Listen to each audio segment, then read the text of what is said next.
미국의 35대 대통령인 케네디가 죽음을 하루 앞두고, 물론 자기는 그 다음날 죽을지는 몰랐죠. 더구나 비참하게, 그죠? 예.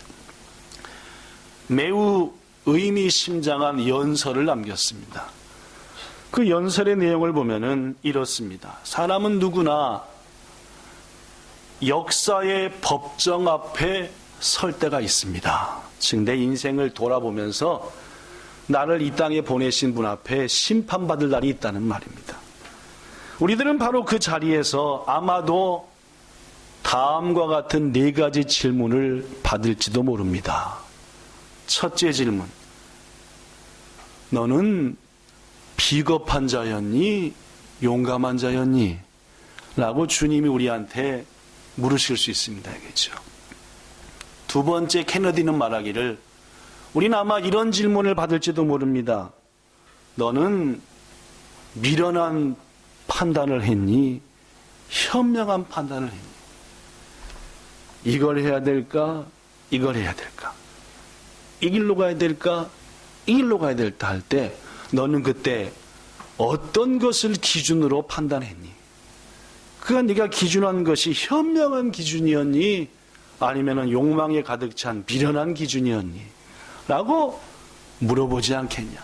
케네디는 말하기를, 당신은 맡은 일을 적당히 했습니까?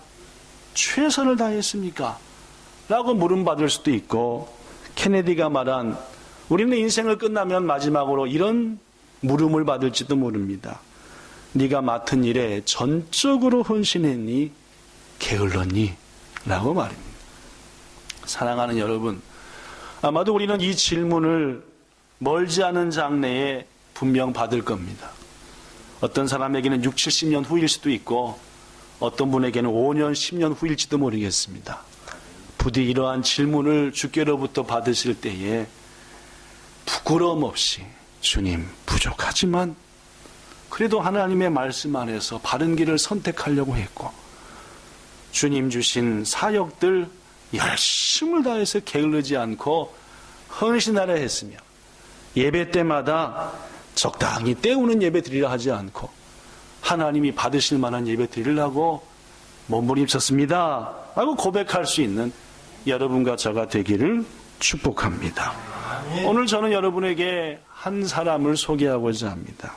그 사람의 이름은 따라해 볼까요? 디도. 디도라는 분입니다. 네, 디도. 디도라는 분이 어떤 분일까요? 이 디도는 본문 4절에 보니까 바울이 이렇게 말합니다. 같은 믿음을 따라 나의 아들 된, 그냥 아들이 아니라 참 아들 된 디도라고 말. 신고 토모니스루 마코토 놓고 테토스. 일본어로는 테토스, 우리말로는 디도라고 말. 그렇습니다. 이 말씀 보면은 지금 디도서를 쓴 바울과 디도가 무슨 관계처럼 느껴지십니까? 네, 무슨 아들?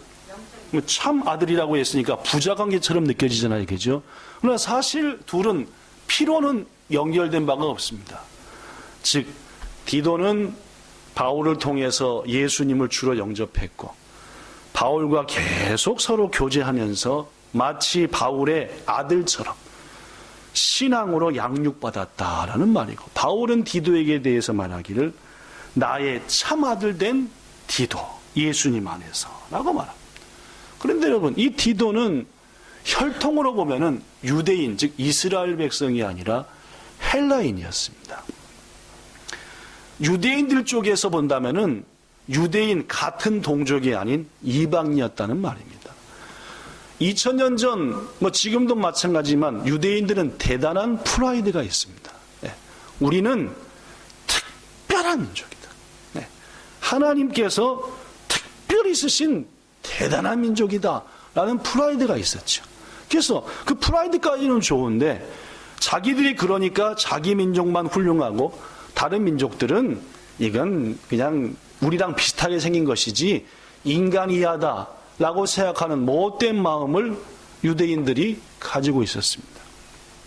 근데 이 디도는 유대인이었다고 아니었다고요? 유대인이 아니었습니다. 그럼에도 불구하고 그는 바울을 만나서 유대인보다도 더 훌륭한 신앙인이 되었고, 나아가서 바울이 가장 자랑하는 믿음의 아들이 되었죠. 이 디도는 바울이 어디를 갈 때마다 바울과 동행하면서 바울이 하는 예수님을 전하는 사역을 힘껏 도왔습니다. 그래서 바울은 이 디도를 너무너무 소중히 여겨서 중요한 일들을 자주자주 맡겼지요. 디도에게 말입니다. 우리도 뭔가 할 때 중요한 일들을 꼭 그 사람과 하고 싶은 사람이 있잖아요. 그죠? 그처럼 이 바울도 중요하고 힘들고 무거운 일은 꼭 디도에게 맡겼습니다. 그 대표적인 예가 뭐냐면은 사도행전 15장에 기록된 예루살렘 회의라는 회의입니다. 초창기 예수님을 믿는 복음이라고 하는 것은 예루살렘, 사마리아, 갈릴리, 즉 팔레스타인, 이스라엘 땅을 중심으로 퍼져나갔습니다. 그런데 예루살렘 중심으로 한참 성장되던 교회를, 성도들을 당시의 권력가들이 막 핍박을 했어요. 예수를 믿으면 죽이고 여러 가지 어려움을 가했죠. 그러다 보니까 우리가 도저히 이 이스라엘 땅에서는 신앙생활을 할 수 없다 해가지고 이들이 이스라엘을 떠나서 아시아로, 유럽으로, 아프리카로 막 퍼져나갔습니다.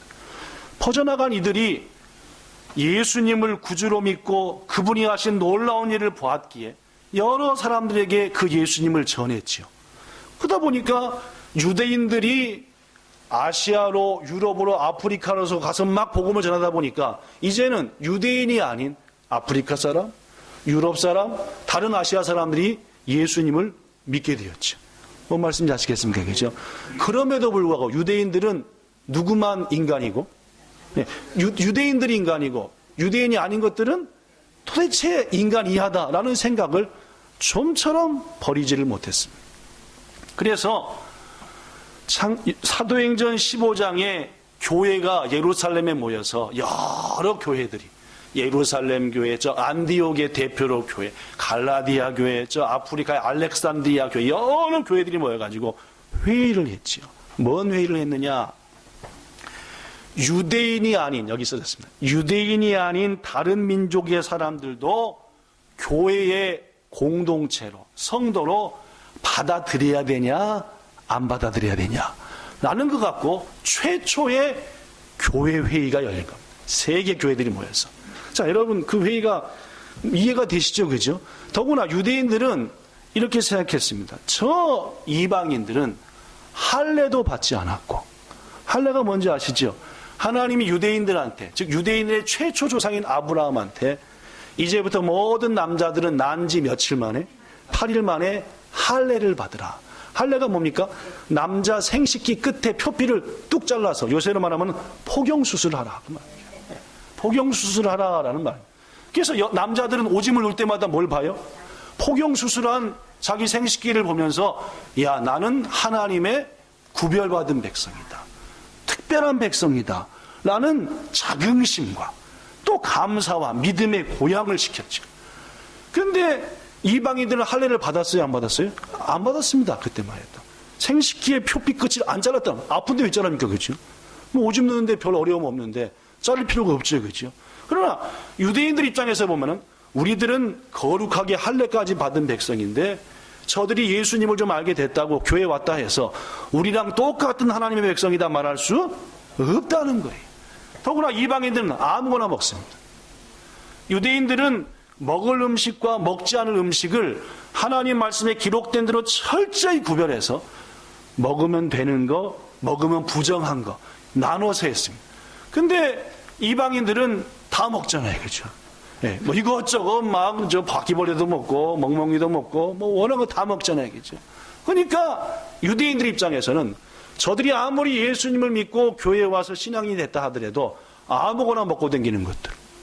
와, 어찌 우리가 함께하며 그들을 거룩한 교회의 성도들하고 말하겠냐?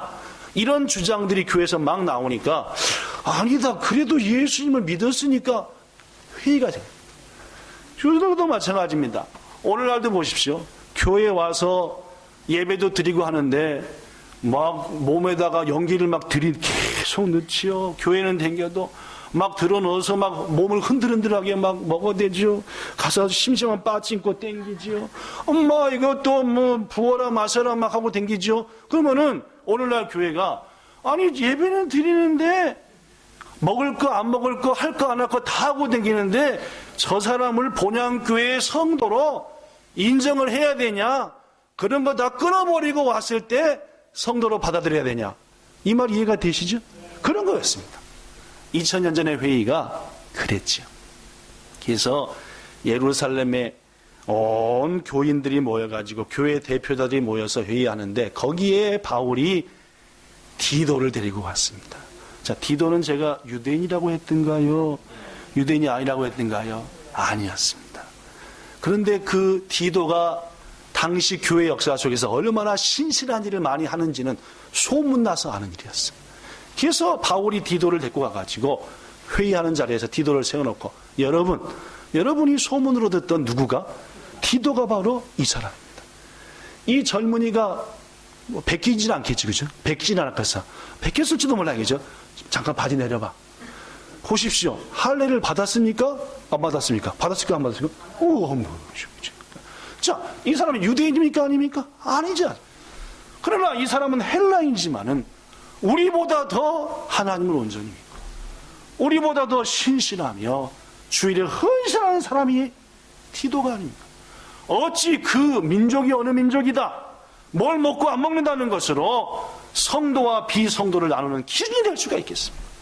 그 마음속에 하나님을 향한 진실함이 있다고 한다면은 교회는 그를 마땅히 뭘로 받아들여야 되고 성도로 받아들여야 되고 한 마음으로 예배하며 한 마음으로 동역해야 되는 거 아닙니까? 라고 바울이 외쳤죠. 거기 있는 사람이 어떻게 했습니까? 맞아, 그러네. 더구나 베드로가 딱 있나고 하는 말이 나도 고넬료라고 하는 사람을 만났습니다. 그 사람은 역시 우리 같은 히브리인이 아닙니다. 그러나 우리보다 더 온전한 믿음을 마땅히 교회 공동체로 어느 민족이냐, 뭘 먹고 뭘 안 먹느냐가 아니라 그 마음에 하나님을 사랑하는 마음이 있냐 하면은 마땅히 교회 공동체로 하나 되어 협력해야 되는 거 아닙니까? 라고 하니까 어떻게 됐겠어요? 맞습니다. 해가지고 제1차 세계 종교회의가 예루살렘에 있었는데 그 결과 이제부터 어느 민족이든 간에 그가 하나님을 진실하게 믿으면은 한 교회요, 한 공동체다라고 꽝꽝꽝 했다. 이게 무슨 회의입니까? 예루살렘. 재밌죠, 그죠? 아, 이런 회의가 다 있었구나. 오늘날도 교회에서 이런저런 회의하지만 이런 회의를 했습니다. 만약 이때 말입니다. 자, 유대인들만 하나님의 백성이 될 자격이 있습니다 라고 고집부려 통과했다면 전도 의미가 없는 겁니다. 선교? 웃기는 얘기입니다. 왜요? 세상사람이 뭐라고 그랬어요? 니들만 하나님 백성이라며 라고 복음의 전파가 안 이루어졌을 텐데 하나님께서는 이렇듯 디도와 같은 사람을 통해서 귀중한 일을 했다는 말입니다. 또한 바울이 고린도 지역에 가서 고린도 성도들, 즉 고린도 사람들에게 예수님을 전해서 고린도 교회가 생겼어요. 근데 이 고린도 교회는 성경에 있는 교회 중에 가장 문제가 많은 교회 중에 하나입니다. 바울이 고린도 교회를 떠나놓고 보니까 이건 뭐 자식이 어머니를 겁탈했다는 등 무슨 뭐 배 못된 얘기가 들려오는 거예요. 더구나 뭐한 사람이 예수님을 믿는다는 사람들. 도저히 바울이 마음이 괴로워가지고 편지를 썼습니다. 그 편지가 뭐예요? 고린도 전서입니다. 무슨 말 하겠지, 그죠? 편지를 쓰는데 편지를 쓰긴 썼는데 요것을 그 먼데 고린도까지 가져다 줄 배달할 우체부 아저씨가 없는 거예요. 아, 요새야 바로 항공편 EMS 붙이면 딱 가는데 그땐 EMS가 없잖아요, 그죠? 아, 요 편지를 누구한테 보낼까 할 때 누구한테 맡겼겠어요? 아시기도 잘하십니다. 아, 디도한테 맡. 여러분 보세요. 어머니가 옆집에 가서 야, 집에 쌀이 떨어졌으니까 쌀 한 대박만 엄마가 얘기해 줄 테니까 가서 빌려와 하면 여러분 이 대박 가지고 갈 때 마음이 편해요, 즐거워요? 해본 사람은 알죠? 안 편합니다. 근데 어떻게 돼요? 어머니가 이 바가지에다가 떡 하나 넣으면서 옆집 갖다 드리고 하면 편해요, 안 편해요? 잘 하시네, 그죠? 저도 그런 심부름 좀 해봤습니다, 그죠? 예, 뭐 해가지고 도나스 같은 거 만들 갖다 주고 하면 갈 때부터 벌써 주러 가는 거지. 근데 뭐 받아와 하면 왜 나한테 시키는 거야? 어렸을 때도 아는 얘기죠. 예. 참 우리 집도 별거 다인 것 같아, 그죠? 막 빌리러도 보내고 받으러도 보내고 또 저 빚쟁이한테 가서 지키라고도 하기도 하고 참 우리 어머니 아버지도 험악한 인생을 사셨습니다. 하여튼 그런데 이 편지의 내용이 어떤 편지라고요? 야 이놈 고린도 교회 성도들아, 어찌 교인으로서 그런 짓을 할 수 있느냐. 고린도서 전설을 보면 하나같이 욕하는 얘기입니다. 당장 뜯어고쳐. 뭐하는 짓거리냐. 이런 편지를 쓴 걸 누가 알아요? 디도가 알아요. 야 여러분, 디도의 마음이 편안했겠습니까? 영 힘들. 이분들이 대답을 안 하시네. 어떤 편지인지 아니까 그 편지를 들고 가는 디도의 마음이 당연히 불편했고, 거기 가서도 야 오늘 이 편지 들고 가면은 밥 한 끼 거하게 차려 대접받고 오겠다라는 편지가 있고, 오지게 눈치 받고 오겠네 하는 편지가 있겠지, 그죠? 그죠? 그러면 디도 입장에서는 어떻겠냐. 바울은 너무너무 어렵고 골치 아픈 일도 누구한테 맡겼습니까? 디도한테. 뭐한 사람이니까? 믿을 만한 사람이니까. 내가 신뢰할 만한 사람이니까. 좋은 일도 그렇지만 어려운 일도. 그로부터 얼마 후 예루살렘에 흉년이 들어가지고 굶어 죽는 성도들이 너무 많았습니다. 디도가 마게도냐를 중심으로, 즉 헬라 지역을 중심으로 많은 교회를 다니면서 복음 활동을 펼쳤죠. 누굴 도와주자? 예루살렘에 있는 성도들을 돕자. 선두에 선 사람이 누구겠습니까? 당연히 오늘 누구 얘기하니까? 디도였죠. 이 디도. 이렇듯 디도는 여러 면에 있어서 실행력도 있고 지도력도 있고 여러 가지를 감당한 그런 젊은이였습니다. 바울은 이 디도에 대해서 말하기를 고린도후서 8장 23절에 이렇게 소개합니다. 시작. 디도로 말하면 나의 동료요, 너희를 위한 나의 동역자요, 우리 형제들로 말하면 여러 교회의 사자들이요, 그리스도의 영광이라 면서 디도가 얼마나 바울에게 있어서 소중하고 귀중하고 당시 교회들에게 아름다운 존재인지를 밝혔다고 말입니다. 근데 여러분, 오늘 본문에 보면은 그 디도를 바울이 떨어뜨려 놓습니다. 지난 복음 사역 속에서 항상 디도와 함께 했던 바울, 뭐든지 눈치만 봐도 지금 바울이 뭘 원하는지 할 정도로 신실하고 지혜로웠던 디도를 떨어뜨려요. 남겨둡니다. 자, 오늘 본문 5절 읽어볼까요? 써졌습니다. 시작. 내가 너를 그레데에 남겨둔 이유는 남은 일을 정리하고 내가 명한 대로 각 성의 장로들을 세례합니다. 그렇습니다. 바울이 항상 자신과 함께 했던 디도를 웬일인가 그레데라는 곳에 남겨두더라, 그 말입니다. 자, 그럼 그레데라는 곳이 도대체 어떤 곳이길래 바울이 자신이 가장 신실하게 여기는 디도를 남겨뒀을까요? 그레데는 조그만한 섬입니다. 휴양지로도 말할 수 있어요. 일본 같으면은 일본의 오키나와 있지 않습니까? 그리스에서 그레데가 그런 곳입니다. 한국 같으면 어떤 섬이 있죠? 가장 유명한 제주도, 그렇죠? 즉 이 그레데는 그리스에 있어서는 제주도와 같은 섬입니다. 지형적으로 보고 지리적으로 볼 때는 참 아름다운 곳이죠. 근데 문제는 그 동네가 아주 대책 없는 동네였어요. 수준 떨어지는. 아주. 미국으로 가면은 라스베가스 뒤에 총들 두고 왔다 갔다 하는 그런, 뭐 번화한 데 말고 약간 뒷골목 가가지고 잘못하면 죽고 하는 그런 동네였다는 말. 더구나 이 그레데에는 어떤 자들이 있었냐? 본문 10절에 보니까 불순종하고 거짓말 잘하고 남 속이는 자들, 이런 자들이 디길디길한 데가 그레데였습니다. 근데 바울이 그 그레데에 가서 예수님을 전한 거예요. 그래서 성도들이 생긴 거예요. 그러나 아직 그레데는 너무 형편이 없는 거예요. 거기다 누굴 남겨둔 겁니까? 디도를 남겨둔 겁니다. 더구나 그레데는 할례를 구원의 조건으로 삼는 자들이 많았습니다. 제가 얘기했죠. 할례가 뭐라 했어요? 유대인들만 난 지 며칠 만에 8일 만에 받는 포경수술이다 했습니다. 그걸 계기로 유대인들은 우린 하나님의 택한 백성이요, 봐, 그렇잖아, 이기 때문에 근데 그레데에 있는 사람들은 할례 받는 게 뭐의 조건이다? 구원 조건이. 여러분, 구원은 뭘로 받습니까? 믿음으로 받지요. 그렇죠? 예수님이 날 위해 죽었다라는 사실을 믿음으로 받는 게 구원인데, 플러스 뭐가 필요하다? 할례를 꼭 받아야 된다. 다 와서 잘라내고 그래야 된다. 이건 맞아요, 틀려요? 거짓입니다. 하나님의 뜻과 다른 거예요. 근데 그레데에는 그런 것들을 주장하는 사람들이 바글바글한 거예요. 이게 거짓말 잘하지, 속이기 잘하지, 신앙적으로도 이상한 이단 것들 얘기하지, 골치 아픈 지역이었습니다. 더구나 그레데 사람들은 디도서 1장 12절에 보니까 항상 뭘 잘하며? 거짓말쟁이며. 어떤 짐승이다? 사람한테 짐승이라면 어느 정도 짐승인지 알겠죠? 어휴, 걔가 또 못한 놈. 그런 겁니다. 그죠? 누가 얘기했어요? 바울이 그레데 사람들 얘기한 거예요.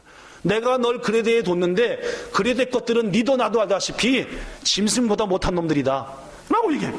더구나 그레데는 뭐만 위하는 게으름뱅이다? 먹는 것만 밝혀. 먹는 것만 밝혀. 그죠? 고로 이 증언이 뭐하다? 참되다라고. 더구나 당시 폴리비우스라고 하는 학자는 역사책에 이렇게 썼습니다. 그레데 사람들은 탐욕과 허세가 본래부터 마음속에 뿌리내리고 있다. 탐욕한 마음, 허세 부리는 마음. 그들은 어떤 방법으로 수입을 얻든 상관하지 않는 세계 유일한 백성이다. 돈 벌기 위해서는 어떤 사기를 쳐도 괜찮다는 거죠. 남을 막 속이든지 하더라도 벌기만 하면 된다라고 여기는 세상에서 하나밖에 없는 백성이 누구다? 그러니까 얼마나 대책없는지 알겠죠? 이런 동네가 그레데였다는 말. 그렇습니다. 그레데는 칭찬받을 것, 긍정적인 것 한 개도 없어. 온갖 세상에 못된 것들이 다 모여있는 게 그레데서. 주변을 돌아보면 신앙에 어떤 도움도 없는. 그러나 바울은 그곳에 디도가 감당해야 될 뭐가 있다는 거예요? 사명이 있다는 겁니다. 거기를 뭐 했다? 남겨뒀다라는 말. 디도가 감당할 사명에 대해서는 9절, 10절에도 나와 있고, 그리고 16절에도 나와. 여러 사랑하는 성도 여러분, 여기에 비밀이 있습니다. 바울이 온갖 악한 것이 가득한, 쉽게 넘어지고 물들 수밖에 없는 거기에다가 젊은 종 그레데를 남겨둔 것은 그를 통해 하나님께서 그레데 섬에 하실 것이 있다는 것을 믿었고, 그 하나님께서는 디도를 거기에 바울을 통해 남겨두셨던 것처럼 이 땅에, 이곳에 여러분과 저를 남겨두셨다는 사실입니다. 저는 여러분에게 자주 말합니다. 우리의 모든 삶은 하나님의 계획과 섭리 속에 있다고 말합니다. 고로 여러분과 저가 이 땅 일본에 남아진 것도, 오늘 본향교에서 예배드리는 것도 하나님께서 바로 오늘 여러분과 저를 통해서 이 교회에, 이 땅에 원하시는 것이 있으니까 보내시고 남겨뒀다는 사실 잊지 마시기를 부탁합니다. 우리가 남겨진 이 세상은 어떻습니까? 돈으로 모든 것이 가능하다는 물질 만능주의가 판을 치는 세상. 권력과 힘을 가진 자들이 그렇지 못한 대부분의 사람들을 지배하고 억압하는 부조리가 가득한 그런 세상. 마치 그레데의 상황과 너무나 닮은 세상. 일본은 어떻습니까? 계속되는 지진에 대한 경고, 후지산이 터질 것이다라는 말, 방사능에 대한 것. 아시다시피 지금의 일본의 정치 리더가들은 수없이 거짓말합니다. 아니, 있는 것들 다 밝혀지는데도 그런 적 없다? 난 모른다? 가장 이 나라의 정치가들이 잘하는 게 뭔지 압니까? 이게 어떻게 됩니까? 하면 그거 어떻게 물은 걸 대답하잖아. 근데 전혀 딴 얘기를 해놓고 시간 다 됐다고 그 대답했다는 거야. 야, 그걸 또 받아들여야 이거죠. 그러니까 아니 물어본 걸 대답을 해야지.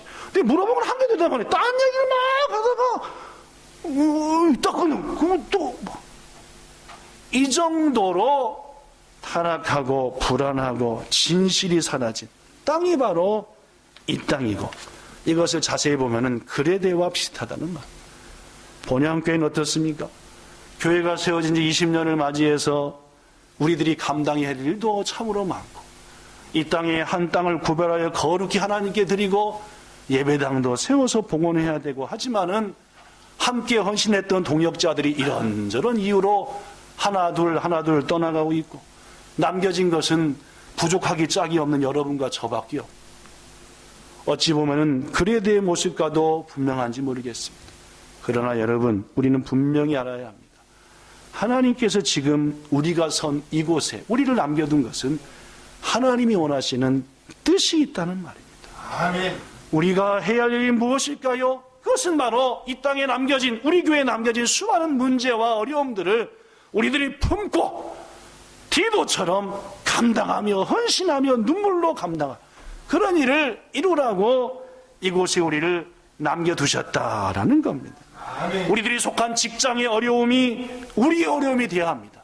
왜 날 이런 직장에 보내셨을까가 아니라 날 이 기업으로, 이 일터로, 이 가정으로, 이 교회로 보내시고 이 땅으로 보내신 것은 이 땅을 비방하라고 한 것이 아니라 그 비방하고 보이는 그 부분을 내가 감싸 안으라고 하는 것이구나 하는 것이 하나님이 우리에게 말씀하는 것이 아니겠냐 그 말입니다. 아멘. 여러분의 가정에 지금 무엇이 가장 부족하다고 생각하십니까?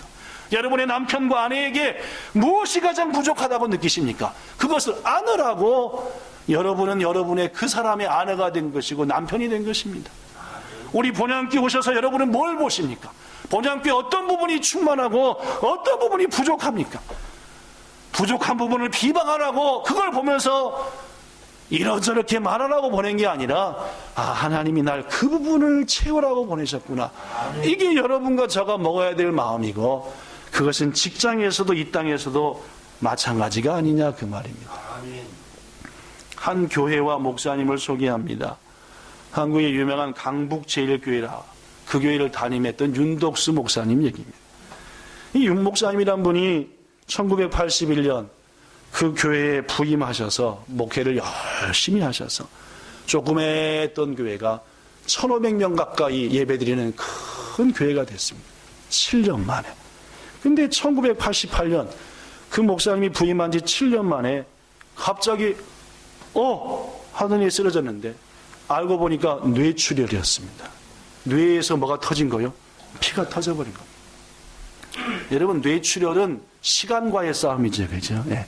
빨리 병원에 가가지고 출혈된 것을 막고 피가 다른 뇌들을 망가뜨리지 않게 해야 되는 거. 이게 굉장히 중요합니다. 병원에 실려가서 며칠 만에 정신을 차리고 눈을 떴는데 많은 것이 달라져 버렸습니다. 일단 말을 못하게 됐어요. 즉 뇌출혈돼서 피가 말하는 뇌 부분을 공격해가지고 말이 안 나오게 돼버렸다 그 말이에요. 더구나 몸의 절반이 안 써집니다. 즉 절반밖에 안 움직이고 말도 안 되고 대부분의 사람들이 이렇게 되면 얼굴이 돌아가 버린다고 합니다. 얼굴도 돌아가 버렸어요. 의사는 말합니다. 얼굴도 다른 몸도 본래대로 돌아오기는 어렵습니다. 이때부터 교회와 성도들은 얼굴은 돌아갔고 말도 못하고 일어나 걷지도 못하고 반식물인간이 목사님을 3년 동안 병원에 눕혀놓고 하루도 빠짐없이 밤낮으로 돌아가면서 온 성도들이 철야하며 기도했습니다. 그러나 정작 쓰러진 윤 목사님은 기독교를 비판하는 사람이 봐라 저 강북교회 목사가 쓰러져가지고 저 모양이니 하나님이 계시냐? 아유 저런 교회 가겠냐? 그런 것이 너무너무 두려웠습니다. 자신으로 인해서 교회가 어려움을 당하고 자신으로 인해서 성도들이 실망할 것이 두려워서 정신을 차리고 나온 다음부터는 맨날 기도하는 게 이렇게 기도했답니다. 하나님 내일 아침에 눈 뜰 때는 꼭 천국에 있게 해주세요. 무슨 말입니까? 딴 말로 하면 오늘 밤 지나기 전에 뭐 해달라? 생명을 가져달라. 나로 인하여 교회와 성도들에게 거림돌이 되지 않게 해달라. 그리고 아침에 딱 눈 뜨면 하루 종일 또 뭐라고 기도한대요? 하나님 오늘 저녁 되기 전에 제발 저를 좀 데려가 주세요. 의사가 건강을 그나마 회복하기 위해서는 운동을 해야 한다 했지만 이 윤 목사님은 애초부터 살 마음이 없으니까 누구도 손을 못 대게 했습니다. 요새 드라마 보는 것 중에 하나 황금빛 내 인생인가 하는 그 드라마를 보니까 그 주인공 아버지가 뭐 걸렸어요? 위암 걸렸잖아요. 그죠? 근데 어떻게 해요? 자식들이고 아내고 전부 다 뭐 하게 해요? 건들지 마! 뭐 할 거니까? 죽어볼 거니까. 건들지 마! 이제까지 당신들 위해 살았으니까 이제 냅둬. 그냥 이러다 죽게. 예. 화내는 게 아니라 부담이 될까봐, 힘들까봐 그냥 나 혼자 가게. 이게 누구의 마음이었어요? 여기는 윤 목사님의 마음이야. 목사님의 완강함 때문에 누구도 힘들었고 특히 사모님이 최고로 힘들었답니다. 그래서 그때부터 교회 장로님이 그룹을 짜서 목사님이 입원한 병원에 출근을 했습니다. 장로님들이 말하기를 목사님 저희하고 한 번만 걸어주세요. 그것이 저희들의 소원입니다. 목사님은 죽으시는 것이 소원이라고 하는데 목사님 죽으시기 전에 한번 같이 걷고 싶은 소원이 우리한테도 있으니까 그 목사님 소원 이루어지기 전에 우리랑 같이 한번 걷는 소원도 한번 들어주시고 그리고 죽으세요. 라고 하면서 목사님이 이렇게 세워서 같이 리하비리하고 재활하고 그러다가 목사님이 넘어지는 화를 내시면은 나 죽게 내버려 두려니까 하면 아닙니다 하면서 어느 날은 차를 태워 부산을 해운대를 모셔가기도 하고 비행기를 태워서 제주도를 모시고 가게 하면서 목사님 이렇게 여기저기 다니시다가 목사님 소원대로 뇌가 더 터져버리면 그냥 돌아가시는 거니까 제발 비행기 안 탄다 하지 말고 비행기 타셔서 터져버리세요 하면서 막 속을 긁으면서도 데리고 가서 어떻게든지 뭐 하려고요? 걷고 운동을 시키려고. 이렇게 강북제일교회 장로님들과 성도들은 윤 목사님은 몇 년에 걸쳐서 3년에 걸쳐서 이렇게 세웠답니다. 한편 그 교회가 속해 있는 교회 단체에서는 목사님이 안 계시니까 예배를 잘 못 드리고 설교하는 목사님이 없으니까 설교자를 보내겠다 했더니 그 교회가 결의를 했습니다. 아니 우리 목사님이 곧 회복돼서 강단에서 예배 인도할 거니까 어느 누구도 뭐 하지 말라. 보내는 건 안 됩니다. 그래도 어느 날 하나님께서 은혜를 베풀어서 드디어 목사님이 말을 조금씩 할 수 있게 되었어요. 그랬더니 곧바로 교회 장로님과 성도들이 드디어 우리 목사님이 말을 떠듬떠듬하게 했으니까 이제부터 뭘 드려야 된다? 예배를 인도해 주세요. 그런데 이 목사님은 하도 성화를 하니까 강단에 서서 다음 주부터 예배 드리기로 했는데 너무 떨림. 왜냐면은 말이 평소대로 안 되고 평소보다 5배 늦는 거예요. 자꾸 발음도 세고. 그래서 내가 하나님께 허락을 받으러 기도원에 갔다 오겠습니다. 기도원에 갔습니다. 약속한 주일이 다가왔는데도 한탄만 나오고 왜 안 데려가십니까? 나는 기도밖에 안 나오고 하는 찰나에 하나님께서 드디어 마지막 날 내려오기 전날 밤 윤 목사님한테 이렇게 말한대요. 야, 윤 목사야, 네가 명색이 목사인데 너는 어떻게 반쪽이 못 쓰게 된 것만 불평할 줄 알았지 남은 반쪽에 대해서 감사할 줄 모르느냐? 예? 반쪽 가지고 뭘 하겠냐라고 항의했는데 너는 없어진 것만 가지고 툴툴댈 줄 알았지 한 번이라도 하나님 이 반쪽이라도 쓸 수 있기야 감사합니다라고 해봤느냐? 네가 반쪽이라서 못하는 게 뭐가 있냐? 먹걸 못 먹냐? 볼 걸 못 먹냐? 냄새를 못. 반쪽이어서 뭘 못하냐? 말이라는 게 꼭 줄줄줄 얘기야 말이냐? 떠듬떠듬해도 말이고. 아니 천천히 걷는 게 아니냐? 남한테 도움 받아도 걷기는 걷는 거지. 그 음성을 듣고 윤 목사님이 자신을 돌아보니까 자신한테 남은 게 너무 많더래요. 가족이 있고 무엇보다도 자기보다 자기를 위해서 더 눈물을 흘리는 장로님들과 성도들이 있더래요. 이게 안 되겠구나. 그래서 주님 잘못됐습니다. 이제부터는 감사하며 살랍니다 하고 기도하니까 하나님께서 윤 목사님의 기도의 문을 열어주신 줄로 믿습니다. 한 달 동안 간절히 기도했는데 무엇보다도 회복되는 것이 뇌출혈로 기억이 다 없어져 버렸는데 성경 말씀이 막 생각나더래요. 그때부터 2주일에 한 곳이 읽었답니다. 2주일에 성경을 하루 종일 뭐만 있는 거예요? 성경만 계속 있는 거예요. 우리 옛날에 있었잖아요. 성경 읽기 대회가 아니라 뭐라지? 일주일 내내 성경만 있는 거라 입소하고 어떻게 그죠? 그런 것처럼 2주일 동안 성경을 읽고 1년에 26번 읽었대. 근데 그 순간 팍팍팍 뇌가 살아나더니 하나님 말씀이 막 생각나는 거예요. 그래서 3년 만에 예배 드렸대요. 얼마나 은혜스러웠대요. 하나님께 기도했대. 하나님, 윤 목사님이 제가 뇌출혈로 쓰러질 때 우리 교인이 1,500명이었는데 3년 안에 2배로 부흥시켜 주세요. 그러면 제가 더 열심히 죽음을 다하여 목회하겠습니다. 3년 뒤에 어떻게 됐대요? 응답이 돼버렸어요. 그래가지고 3,000명 성도가 모였습니다. 그래서 교회 이름도 수유제일교회에서 수유동에서 제일교회, 제일 큰 교회인데 강북에서 최고 큰 교회. 뭐 더블로 부흥돼 버렸으니까 이름을 바꾸자. 우리 동네 말고 강북 강남 다 합치면 무슨 제일교회? 서울제일교회. 강북이니까 뭔 교회? 강북제일교회. 강북제일교회 바뀌었대 그때부터. 그래가지고 예배 드리는데 3,000명 예배 드리니까 보통 일이 아닙니다. 주일날 예배를 6번 드려요. 그러니까 장로님들이 목사님 힘드신데 예배를 6번씩이나 인도하면 좀 부목사님께 맡기고 한 번만. 아니 나는 복음을 증거하고 말씀을 전하라고 이렇게 해대더니 잊어가지고 나는 설교하다가 죽을 작정이니까 그렇게 알고 나한테 설교하지 말라, 뭐 한 번만 하라는 말을 하지를 말라, 이렇게 얘기했대. 그랬더니 장로님들이 난리가 났습니다. 교회가 어떻게 할까요? 지금 우리 목사님의 건강을 갖고는 주일날 6번씩 설교하셔갖고는 또 뭔 일이 생길지 모르니까 우리 한 방에 3,000명이 같이 예배드리게 합시다. 6번에 말고 한 번에 3,000명. 근데 당시 이 교회가 600명쯤 모이는 예배당이었대요. 예배 드릴 때, 그죠? 그러니까 장로님 뭘 생각한 거예요? 한 번에 몇 명씩 예배 드리자? 바로 예배당이 어느 정도 돼야 돼요? 3,000명이 동시에 예배 드리는, 집시다! 해가지고 온 교회 했더니 400억이 모였답니다. 일본 돈은 얼마예요? 40억 엔이 모여졌대요. 그래가지고 바로 잡아버렸대요. 그래서 예배당이 엄청나게 큽니다. 강북제일교회는. 3,000명이 같이 예배 드리니까 체육관 정도 될 거 아니겠습니까? 그 후로 6,500평이나 되는 큰 예배당을 지었고, 이 윤 목사님은 그 몸을 이끌고 세계를 다니면서 말씀을 전파하다가 2005년 2월 그가 병상에서 일어난 지 1988년 91년에 일어났으니까 14년 후 미국의 남가주에 있는 안디옥 교회에서 복음을 전하다가 하나님의 부름을, 복음을 전하다가 그대로 부름을 받았대요. 그래서 아름다운 장례를 했습니다. 사랑하는 여러분, 말씀 마칩니다.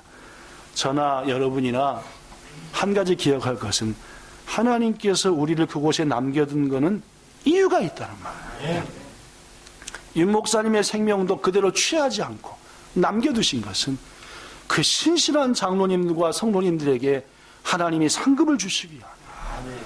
갑절로 부흥되고 더 부흥됐으니 그 많은 영혼들을 하나님께로 인도하기 위함이시오. 그렇습니다.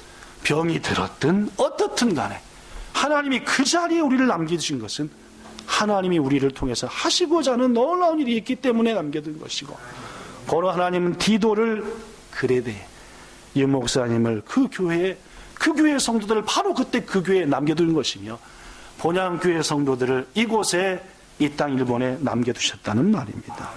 귀중하신 여러분, 이 시대에 또 한 사람의 디도가 됩시다.